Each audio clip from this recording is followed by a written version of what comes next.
നമസ്കാരം. കഥ ആരംഭിക്കും. 8:30 മണിയായിട്ടും പുതപ്പിനൊടിയിൽ ഇങ്ങനെ മടി പിടിച്ച് പുതച്ചു മൂടിക്കിടക്കുന്നവനാണ് നായകൻ, കഥാനായകൻ. വേറെ ആരുമല്ല, ഞാനും തന്നെ. Abhiraj, final year BCom. പോകണ്ടേ? മണി 8:30 ആയി. അയ്യോ അയ്യോ,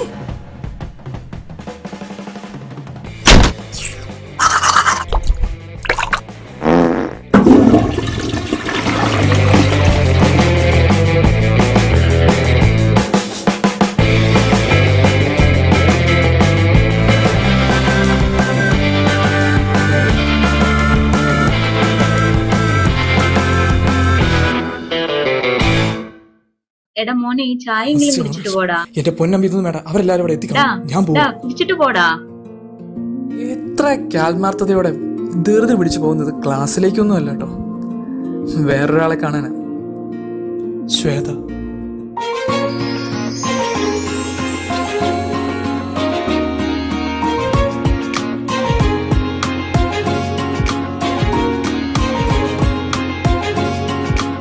എങ്ങനെ ഇപ്പൊ മുട്ടുക എന്നുള്ളതായി പിന്നീടുള്ള ആലോചനകൾ. നിന്റെ പ്രശ്നം? ഓടെ നമ്പർ കിട്ടാൻ എന്താണ്ടാ ഒരു വഴി? ഇതല്ലേടാ അവളുടെ നമ്പർ. ഇത് നിനക്ക് എങ്ങനെ കിട്ടി? നമ്മുടെ ചെങ്ങായി മൊയ്തിന്റെ കടയിൽ അവള് റീചാർജ് ചെയ്യുമ്പോ കിട്ടി. മിസ് കോൾ അടിച്ചാലോ? അല്ലേ വേണ്ട, വിളിച്ചേക്കാം. ഹലോ ഹലോ, ശ്വേതയല്ലേ? അതെ, ആരാ? ഒന്ന് ഒന്ന് ഒന്ന് സംസാരിക്കാൻ വേണ്ടി വിളിച്ചതാ. Hello hello hello.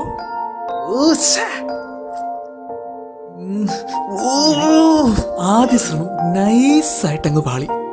പിറ്റേ ദിവസം അത് നന്നായിട്ട് കാണാനും ഉണ്ടായിരുന്നു. ഏതായാലും ഒരു കാര്യം തീരുമാനിച്ചു, പിറ്റേ ദിവസം തന്നെ അവളോട് എല്ലാം തുറന്നു പറയണമെന്ന്.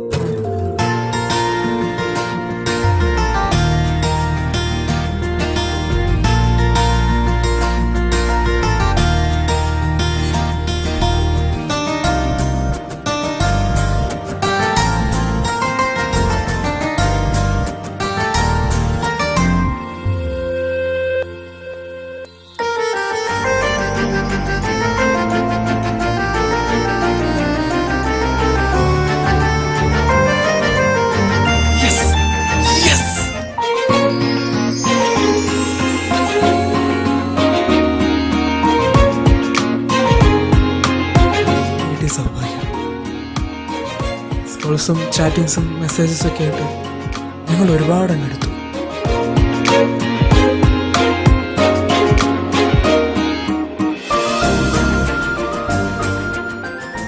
ഞാനെന്തു പറയാനാ, എനിക്ക് കണ്ടേ പറ്റൂ. ഞാൻ എല്ലാ ദിവസവും അബിയെ കാണാറുണ്ട്. അബിയെ നീ ശ്രദ്ധിക്കാറില്ലെന്നേ ഉള്ളൂ. ഞാൻ ശ്രദ്ധിക്കാറുണ്ട്.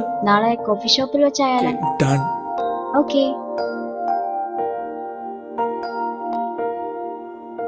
അങ്ങനെ ഒരു ചെറിയ ക്രിസ്മസ് സമ്മാനമൊക്കെ ആയിട്ട് ഞാൻ അവളെ കാത്തിരുന്നു. പക്ഷേ അബി. ആരാ? മനസ്സിലായില്ല. ശ്വേത. നിനക്കെന്നെ മനസ്സിലായില്ലേ? എന്ത് പറ്റിയടാ? ഏയ്, nothing.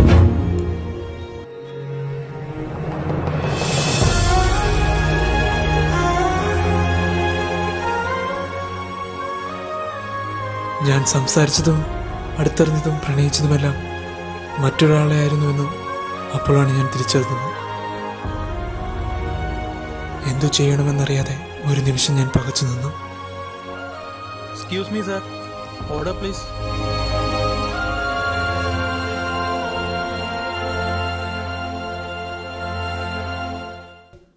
Excuse me.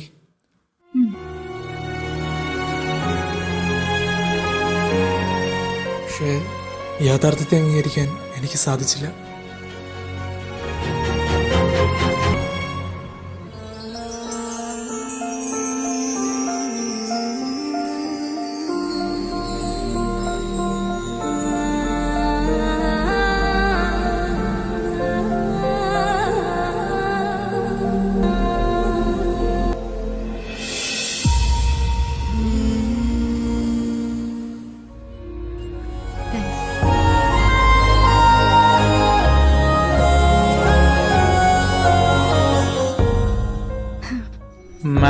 ഇല്ല.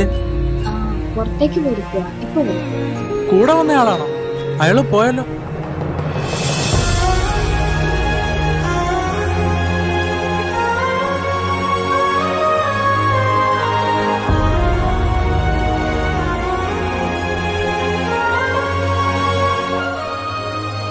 തീർന്നില്ല, ഒരു ട്വിസ്റ്റ് കൂടിയുണ്ട്.